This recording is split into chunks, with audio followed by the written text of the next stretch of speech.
50 ఏళ్ల కింద బెంగాల్లో ఎమర్జెన్సీ సమయంలో 20 ఏళ్ల యువతి జయప్రకాష్ నారాయణన్ కారు ఆపి బ్యానెట్ ఎక్కి నినాదాలు చేసిన ఆమెనే బెంగాల్ని 15 సంవత్సరాలు పాలించిన మమతా బెనర్జీ.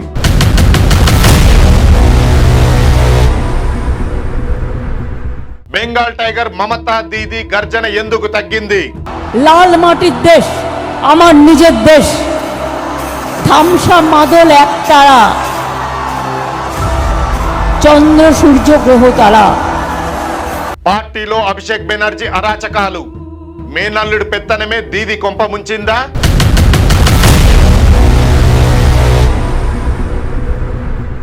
చోర్ చోర్ అని అభిషేక్ వెంటబడుతున్న జనం.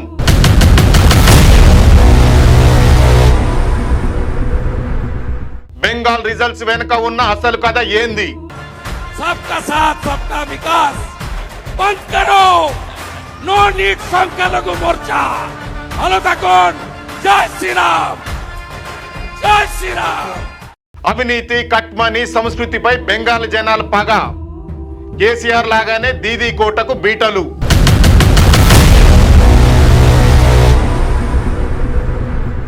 హిందూ ఓటు బ్యాంకు దీదీకి దూరం, అదే బీజేపీకి వరం.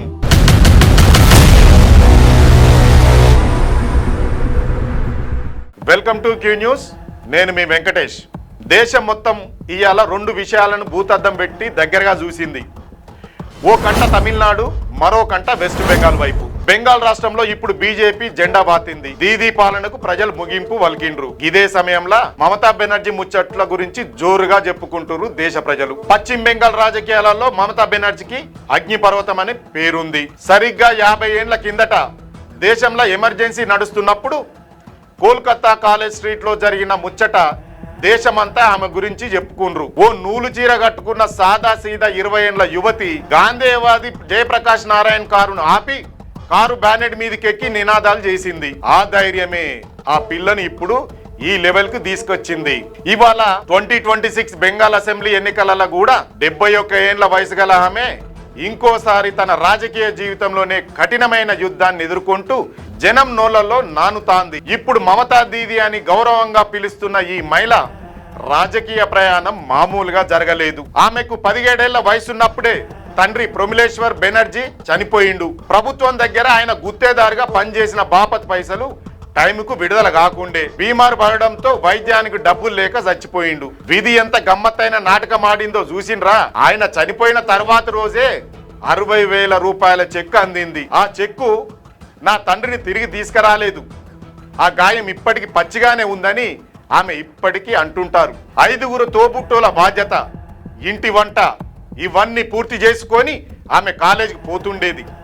తన స్నేహితులందరూ మోడ్రన్ దుస్తుల్లో మెరిసిపోతుంటే మమత మాత్రం సాధారణ కాటన్ చీరల్లో ఉండేదంట. ఇప్పుడు అదే కాటన్ చీరనే బ్రాండ్ మమతగా మారింది. ఇక 1970లో జోగమయ్య దేవి కాలేజీలో అడుగుపెట్టిన మమత అతి చిన్న వయసులోనే స్టూడెంట్ కౌన్సిల్ అంటే కాలేజ్ ఎన్నికలలో గెలిచి అందరి దృష్టిలో పడ్డారు. 1984 లోక్సభల్లో కేవలం 29 ఏళ్ల వయసులో కమ్యూనిస్టు పార్టీ పెద్ద లీడర్ అయిన సోమనాథ్ చటర్జీని జాదవ్పూర్ స్థానంలో ఓడించి పార్లమెంటులో అడుగుపెట్టింది మమతా దీది. 1991లో పివి నరసింహారావు ప్రభుత్వంలో మంత్రిగా పనిచేసేటప్పుడు తన సొంత పార్టీ కాంగ్రెస్ బెంగాల్లోని సిపిఎంకు లొంగిపోయిందని ఆరోపించి ఎదిరించి బయటకు వచ్చింది. ఇక 1997లో తృణమూల్ కాంగ్రెస్ అంటే టీఎంసీ అనే సొంత పార్టీని పెట్టింది. ఆ తర్వాత వాజ్పేయి ప్రభుత్వంలో రైల్వే మంత్రిగా, బొగ్గు గనుల శాఖ మంత్రిగా పనిచేసింది. అయితే రక్షణ ఒప్పందాల్లో అవినీతికి నిరసనగా ఎన్డీఏ నుంచి బయటకు వచ్చింది. ఈ మొండితనం ముచ్చటే ఆమెను పాపులర్ చేసినాయి. మమత అంటే నిరసనతో కూడిన ఆందోళన అన్న పేరు తెచ్చుకుంది. 1992లో అత్యాచారానికి గురైన ఒక దివ్యాంగ బాలికకు న్యాయం చేయడం కోసం అప్పటి ముఖ్యమంత్రి జ్యోతి బసును గలవనీకి గాయన పేషికి పోతే పోలీసులు ఆమె జుట్టు పట్టుకుని బయటకు లాగేసిండ్రు. అగో గప్పుడే నేను ముఖ్యమంత్రి అయినాక ఈ సచివాలయంలో అడుగు పెడతా అని ఆమె చేసిన శపథం 19 ఏళ్ల తర్వాత అది నెరవేరింది. 1993 జూలై 21న ఓటర్ ఐడి కార్డుల కోసం ఆమె చేసిన పోరాటంలో 13 మంది కార్యకర్తలు జీవిడిచిర్రు. అందుకే టీఎంసీ ప్రతి ఏడు ఆ రోజును అమరవీరుల దినోత్సవంగా జరుపుకుంటది. సింగూరులో టాటా మోటార్స్ కోసం భూసేకరణను అడ్డుపడ్డది.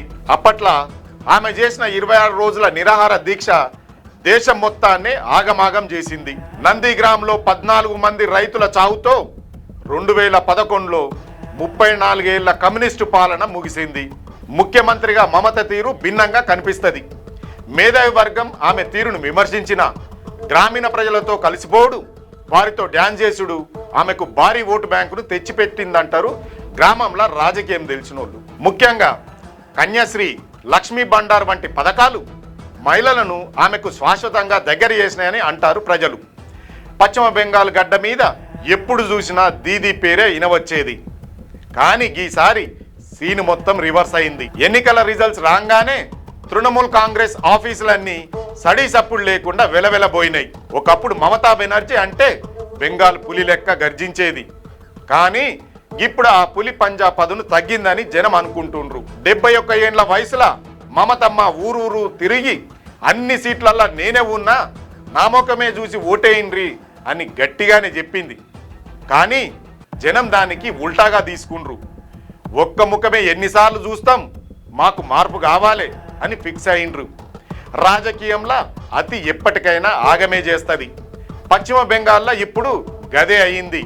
అవినీతి అంటే ఎట్లుండాలి అన్న సంగతిని చూస్తే పశ్చిమ బెంగాల్ రాష్ట్రంలో తీరైన కుంభకోణాలు, అవినీతి నోట్ల కట్టలు దొరికిన తీరు సామాన్యుల కళ్ళను బయలుగమ్మేలా చేసినాయి. కట్ మనీ అంటే పేదవాడికి ప్రభుత్వ పథకం కావాలి అంటే 20 నుండి 30% వరకు కమిషన్ ఇవ్వాలన్నమాట. గదే మన పోయిన కేసీఆర్ గవర్నమెంట్లో వార్డు మెంబర్ నుండి మినిస్టర్ల దాకా తీసుకున్న కమిషన్ల లెక్క. గీడ కేసీఆర్ లాగానే ఆడ దీదీని కూడా సీఎం కుర్సీ నుండి దింపిండ్రు అని అంటున్నారు 2 భాషలు తెలిసిన వాళ్ళు. ఆడబిడ్డల మీద అఘాయిత్యాలు జరుగుతుంటే గవర్నమెంట్ పట్టించుకోలే. ఆ కోపం జనాలల్లా అగ్గిరాజేసింది. ఒకప్పుడు మమతను తమ ఇంటి మనిషి అనుకున్న బెంగాల్ జనం ఇవాళ ఆమె పార్టీ నాయకుల అరాచకాలు చూసి అసహించుకుర్రు. అందుకే జనాల ఓట్లేయమంటే పాత పగను మనసులో పెట్టుకొని పక్కాగా అదను చూసి దెబ్బ కొట్టిండ్రు. ఈ ఎన్నికల రిజల్ట్ చూస్తా అంటే దీది మైండ్ బ్లాంక్ అయింది. ఇన్నేళ్లు తనను మించిన లీడరే లేదనుకుంది. 3 సార్లు గెలిచింది దీది. ఈసారి జనం నాడి పట్టుకోవడంలో ఫెయిల్ అయ్యింది. బెంగాల్ అంతా తన చెప్పు చేతుల్లోనే నడుస్తుందని అనుకుంది. కానీ ముందడికి చూడ మంచిగానే కనిపించిన వెనక మాత్రం ఎటమటమైతుందని అనుకోలేదు. పల్లెటూర్లలో పరిస్థితి ఘోరంగా తయారైంది. రోడ్ల మీద తిరిగే సాదా సీదా మనిషి కూడా తృణమూల్ లీడర్ల దోపిడీ గురించి ప్రశ్నించే పరిస్థితి వచ్చింది. ఓ దిక్కు చదువుకున్నోళ్ళకి నౌకర్లు లేక, ఇంకో దిక్కు చుక్కలు చూపిస్తున్న ఉప్పు మిరపకాయల ధరలు, ఇవన్నీ జనాన్ని ఇబ్బంది పెడుతుంటే దీది మాత్రం బీజేపీ మీద మోదీ, అమిత్ షాలను తిట్టనీకే పొద్దుపోయింది. రాష్ట్రంలో టీఎంసీ అధికార పార్టీ నాయకులు ఎంతకు తెగబడ్డారంటే ప్రతి పథకంలో వచ్చే పైసలల్లా వాటా అడుగుడు మొదలుపెట్టిండ్రు. చెండాలం పాడుగాను ఆఖరుకు ఎవరన్నా చచ్చిపోతే కూడా వాళ్ళకు చేసే కర్మకాండాలకు కూడా మామూలు వసూలు చేసుడు మొదలుపెట్టిర్రు. గా కోపమే ఇవాళ ఈవీఎంలలో బీజేపీకి ఓట్ల వాన పడేటట్టు చేసింది. దీది మాటలను జనం ఇప్పుడు నమ్మతలేరు. అప్పట్లో ఆమె చేసే ఆందోళనలు, ధర్నాలు అన్ని డ్రామాల్లాగా కనిపించింది అక్కడోళ్ళకు. పోయిన 10 ఏళ్ల సంధి సాగుతున్న అరాచక పాలన ఇక జాలని ప్రజలు అనుకున్నారు. అందుకే మమతమ్మను సాగదోలిండ్రు. టీఎంసీ నాయకుల గుండాగిరితోని జనం భయంగా బతికే పరిస్థితి వచ్చింది. ఎలక్షన్లలో కూడా దౌర్జన్యాలు, బాంబు దాడులతోని భయపెట్టాలని చూసిండ్రు. కానీ జనం ఈసారి భయపడలే. ఈవీఎం మిషన్ల మీద తమ ప్రతాపం చూపించిండ్రు. దీదీ సర్కార్ కుప్పగూలడానికి అరాచక పాలనే మెయిన్ కారణమని ఆ రాష్ట్రంలో ఓ చిన్న పిల్లగాడి నుంచి పండు ముసలి వరకు కూడా చెప్తారు. దీదీ చేసిన ఇంకో పెద్ద తప్పేందంటే కేంద్రంతో నిరంతరం గొడవ పెట్టుకోవడం. రాష్ట్ర అభివృద్ధి కంటే మోడీని తిట్టడానికే చూసింది. దీనివల్ల రాష్ట్రానికి వచ్చే నిధులు, ప్రాజెక్టులు ఆగిపోయినాయి. జనం ఇది చూస్తానే ఉన్నారు. మీ రాజకీయాలకు మమ్మల్ని ఎందుకు బలి చేస్తారు అని జనం ఇప్పుడు ఎన్నికల ఫలితాలతోని సమాధానం ఇచ్చిండ్రు. అన్నిటికన్నా ముందు యువతకు ఉద్యోగాలు లేవు. బెంగాల్లో ఉన్న టాలెంట్ అంతా వేరే రాష్ట్రాలకు వలసపోయింది. ఐటీ కంపెనీలు, ఇండస్ట్రీలు రాలేవు. ఉచిత పథకాలు ఇచ్చి ఓట్లు కొందామనుకోవడం దీదీకి ఈసారి వర్కౌట్ కాలేదు. ఇదే విషయాన్ని మమతమ్మ మర్చిపోయింది. బీజేపీ తన ప్రచారంలో ఈ పాయింట్లని హైలైట్ చేసింది. డబుల్ ఇంజన్ సర్కారు వస్తేనే బెంగాల్ మారుతుందని చెప్పిన మాటలు జనం మనసుల్లో గట్టిగా నాటుకుపోయినాయి.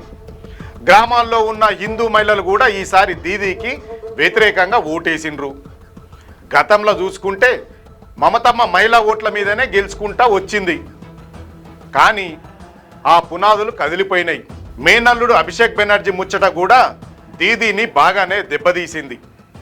ఇంట్లో ముసలమ్మ ఉంటే కొడుకో అల్లుడో పెత్తనం చెలాయించినట్లు పార్టీలా గవర్నమెంట్లా అభిషేక్ ఏలు పెట్టని జాగా లేదు. సొంత పార్టీ సీనియర్ లీడర్లు కూడా ఆయన మాట వినలేక లోపల కుమిలిపోయిండ్రు. మమతమ్మేమో నా మేనల్లుడు ముత్యం అనుకుంటా ఆయనకు మొత్తం పవర్స్ ఇచ్చి పడేసింది. ఆ మితిమీరిన పెత్తనం ఇప్పుడు మొత్తం పార్టీనే ముంచేసింది. సీనియర్లను పక్కన పెట్టి తన వాళ్లకు ప్రయారిటీ ఇచ్చుకుంటా పోవడంతో టీఎంసీ పార్టీల చీలికలు వచ్చినాయి. భవానీపూర్లో ఓట్ల లెక్కింపు జరుగుతా అంటే సీన్ చూడాలి. అభిషేక్ బెనర్జీ కౌంటింగ్ సెంటర్కు రాగానే ప్రజలు ఒక్కటే నినాదాలు చోర్ చోర్ అని గట్టిగానే అరిచిండ్రు. అసలు బెంగాల్ పులి వారసుడు అనుకున్నోడికి ఇసొంటి అవమానం జరుగుతుందని ఎవ్వరు ఊహించలే. అంటే జనాలలో అభిషేక్ మీద ఎంత కోపం ఉందో ఇక్కడనే అర్థమైతాంది. పార్టీని ఒక కార్పొరేట్ ఆఫీస్ లెక్క మార్చేసి పాత క్యాడర్ను దూరం పెట్టినందుకు మంచిగానే జరిగిందని సొంత పార్టీలోనే చెవులు కొరుక్కుంటుర్రు. మేనత్త కష్టం, మేనల్లుడి పెత్తనం, ఈ రెంటి మధ్యన పార్టీ నలిగిపోయింది. అభిషేక్ బెనర్జీకి రాజకీయ అవగాహన లేదని, అధికారం చేతిలో ఉందని విర్రవీగిండని జనం చెప్పుకుంటాండ్రు. ప్రతి పనిలో ఆయనకు పర్సెంటేజీలు ఉండాలి అన్న టాక్ బెంగాల్లో గట్టిగా వినిపిస్తోంది. బొగ్గు కుంభకోణం నుంచి టీచర్ల రిక్రూట్మెంట్ దాకా ప్రతి దాంట్లో అభిషేక్ పేరు వినిపిస్తోంది. గదే పార్టీకి పెద్ద మైనస్ అయింది. మమతమ్మ మాత్రం తన మేనల్లుడిని వెనకేసుకొస్తూ కేంద్రం కక్ష పట్టిందని కథలు చెప్పింది కానీ ఎవరూ నమ్మలేదు. మర్యాద లేని కాడ ఉండలేక చాలా మంది పాత పెద్ద లీడర్లు బయటకు వచ్చిండ్రు. వాళ్ళే ఇప్పుడు బీజేపీలో చేరి దీదీ ఓటమికి పనిచేసిండ్రు. అభిషేక్ బెనర్జీ ఓ సూపర్ సీఎం లాగా అధికారం చెలాయించిండు కాబట్టే ప్రభుత్వ యంత్రాంగం కూడా ఇబ్బంది పడ్డది. అధికారులు దీదీ మాట కంటే అభిషేక్ మాటకే విలువ ఇవ్వడం దీదీ పాలనను దెబ్బగొట్టింది. వారసత్వం పేరుతోని అడ్డగోలుగా సంపాదించడం, ప్రజల కష్టాలను పట్టించుకోకపోవడం వల్లనే ఇయ్యాల ఈ పరిస్థితి వచ్చిందని అంటున్నారు రాజకీయ విశ్లేషకులు. దీనిపై మీ అభిప్రాయం ఏంటో కామెంట్ రూపంలో తెలపండి. అధికారులు మీ సమస్యలను పట్టించుకోవట్లేదా? నెలల తరబడి మిమ్మల్ని ఇబ్బంది పెడుతున్నారా? మీ సమస్యకు ఎవరు స్పందించడం లేదా? అయితే ఆలస్యం చేయకుండా వెంటనే క్యూన్యూస్ కు కాల్ చేయండి. సంప్రదించాల్సిన నెంబర్లు 8143001981. మీ తరపున మేం బాధ్యత తీసుకొని మీ సమస్యను అధికారుల దృష్టికి తీసుకెళ్తాం. పబ్లిక్ వాయిస్, సామాన్యుడి ప్రశ్నాస్త్రం, ప్రతి గురువారం ఉదయం 11 గంటలకు మీ క్యూన్యూస్ లో.